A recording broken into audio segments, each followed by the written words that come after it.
Ameublement Tanguay en première ligne. Ici Marie-Ève Dicker et bienvenue à l'Esprit sportif.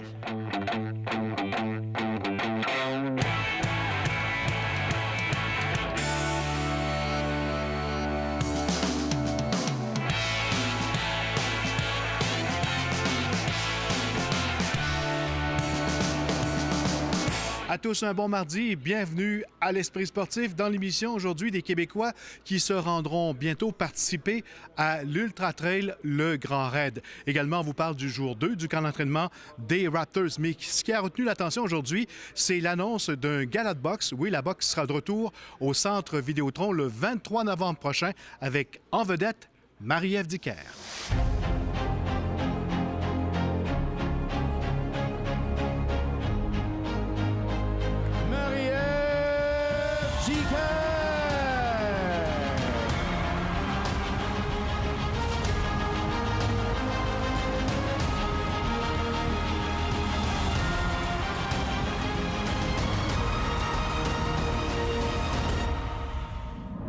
Marie-Ève Dicker est de retour au Centre Vidéotron.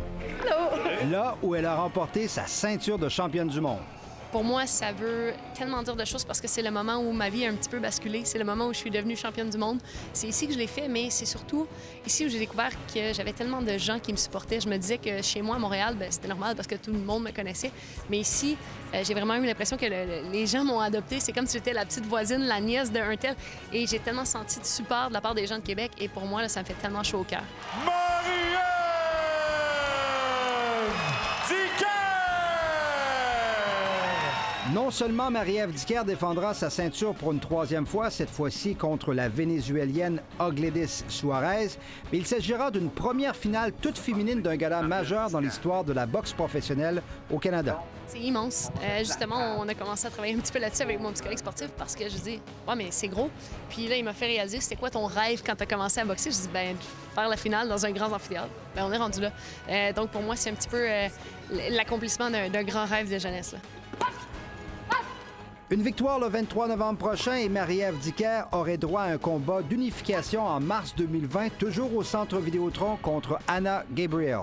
Ça va donner un combat éventuel, Gabriels et Marie-Ève Dicker. Ça va vraiment l'installer, si elle l'emporte, l'installer comme l'une des vedettes principales de la boxe féminine à travers le monde. Marie-Ève Dicker partagera aussi cette carte de boxe avec Michael Zouski et Sébastien Bouchard. On prendrait que là, ça fait 2 ans que j'attends après ma ceinture, fait que le 23 novembre, je vais avoir très faim. Très fin car la carrière de Sébastien Bouchard piétine en raison de blessures et contre Esian Youssen le 23 novembre, il voudra rattraper le temps perdu. On veut que ça déboule, on veut que ça y aille vite. J'arrive à 32 ans, fait que pas pressé, mais on a une course contre la montre, fait que on veut que ça déboule, fait que je suis content d'avoir une bonne ceinture puis avoir un bon combat. Ce combat-là pourrait être un combat de finale et il n'y aurait aucun reproche parce que c'est un gars qui est talentueux puis qu'il y a une défaite contre le même gars que moi j'ai perdu. Donc ça va être un peu une rédemption pour moi de battre ce gars-là puis de prouver que ma défaite était une erreur. Puis c'est un gars talentueux qui va être capable de montrer certaines de mes faiblesses, mais on va travailler beaucoup dans le camp pour arriver ici préparé. Et le 23 novembre prochain, on profitera également de l'occasion pour rendre hommage à nouveau à Fernand Marcotte, qui récemment a été admis au Panthéon des sports du Québec. Et on nous a également confirmé que Adonis Stevenson sera présent 1 an, pratiquement après les événements. Stéphane Turcot, TVA Sport, à Québec. Le camp d'entraînement des Raptors de Toronto se poursuit jusqu'à jeudi au PEPS. Et si l'on compte quelques joueurs francophones dans cette équipe, on retrouve également des francophones chez les entraîneurs, entre autres un gars de Québec, Charles Dubé-Bray, que Stéphane Turcot a rencontré.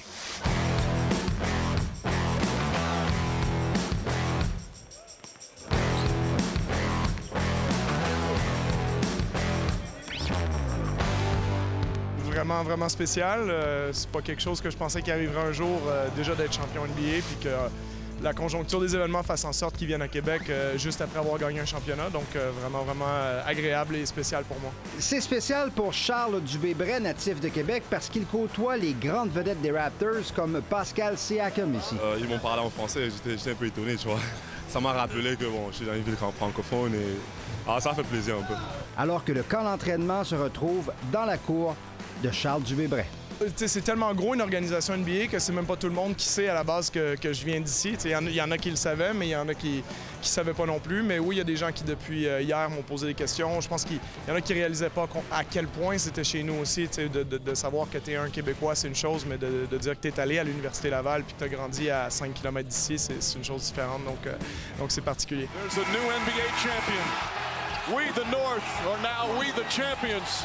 The Raptors, the 2019 NBA champs. Charles Dubé-Bret a suivi de près le parcours victorieux, a participé aux réunions d'équipe en finale, même s'il est entraîneur adjoint avec la filiale des Raptors.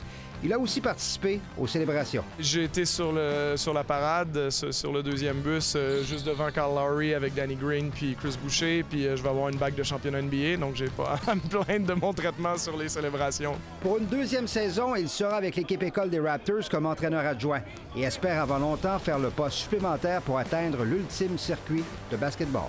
Là, je suis assistant coach pour l'équipe de Raptors 905, donc l'équipe de développement dans la G-League des Raptors de Toronto. L'objectif à moyen terme, c'est d'être assistant sur une équipe NBA, peut-être en passant par le fait d'être head coach en G-League aussi. Donc, il y a différentes façons de faire. Tout le monde a un chemin un peu différent. Puis, les Raptors, les organisations peuvent fonctionner de manière différente aussi. Donc, ça peut faire évoluer une carrière dans un sens ou dans l'autre. Je suis pas fermé à retourner à l'international non plus, comme je l'ai fait pendant un certain temps. Mais disons que pour l'instant, mes yeux, ils sont vraiment rivés sur la NBA puis d'accomplir le rêve de coacher en NBA. En attendant, il jouera un peu au guide touristique cette semaine. Stéphane Turcot, TVA Sport, à Québec. Après la pause, on vous présente tout un défi pour des coureurs de Québec.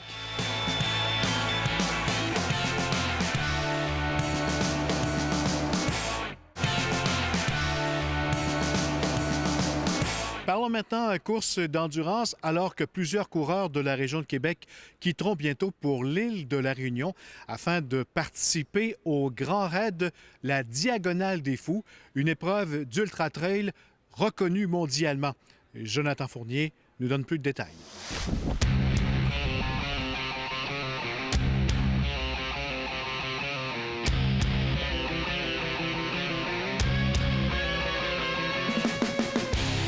Une troupe de coureurs de Québec qui voyage à l'île de la Réunion pour aller affronter une des épreuves du Grand Raid. Qu'est-ce qui vous attend là-bas?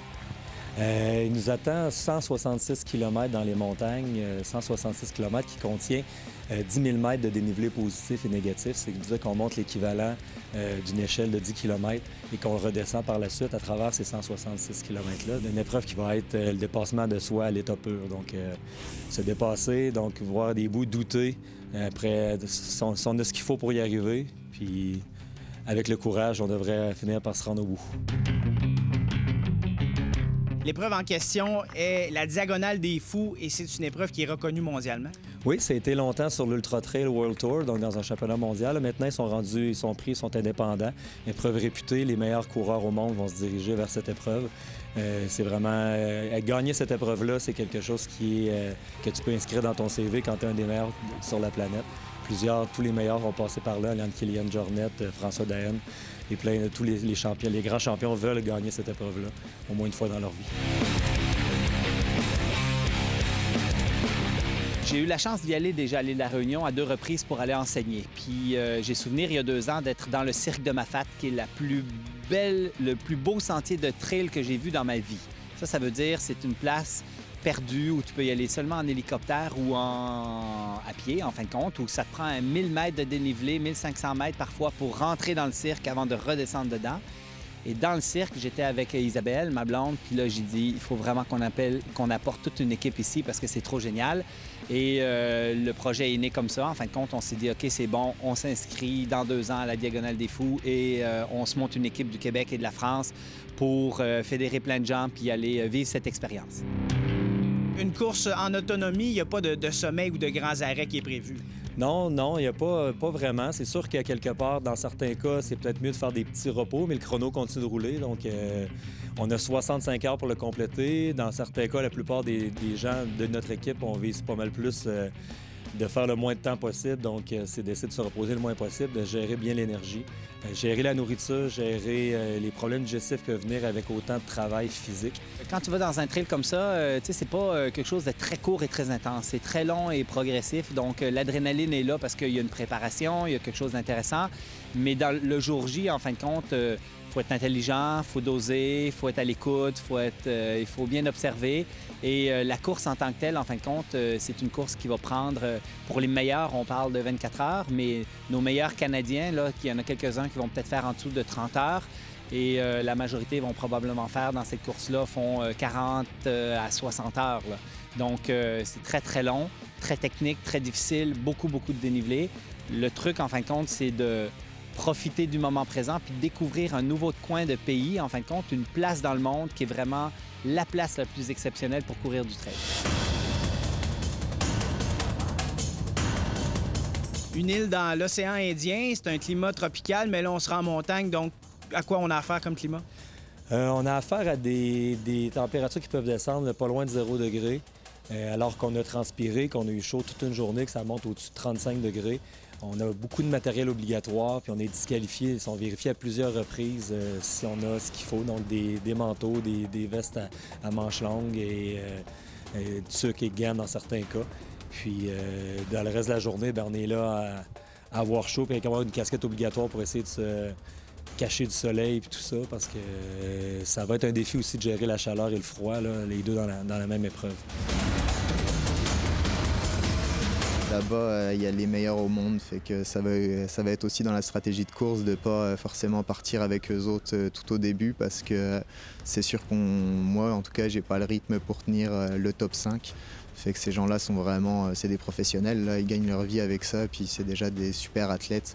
Fait qu'à un moment donné, il faut rester à sa place en tant qu'amateur, puis aller chercher un top 10, ça va déjà être merveilleux pour quelqu'un qui fait ça en loisir. De voir l'île complète vibrer pour cette épreuve-là, puis de se laisser porter par ces gens-là qui t'encouragent jour et nuit avec les tambours et tout ça, pour mettre un pied en avant puis de vouloir te rendre le plus vite possible, traverser la ligne d'arrivée puis vivre l'euphorie de traverser une ligne d'arrivée. Là, c'était, après avoir fait tant de kilomètres, là, c'est un sentiment qui est très, très, très fort.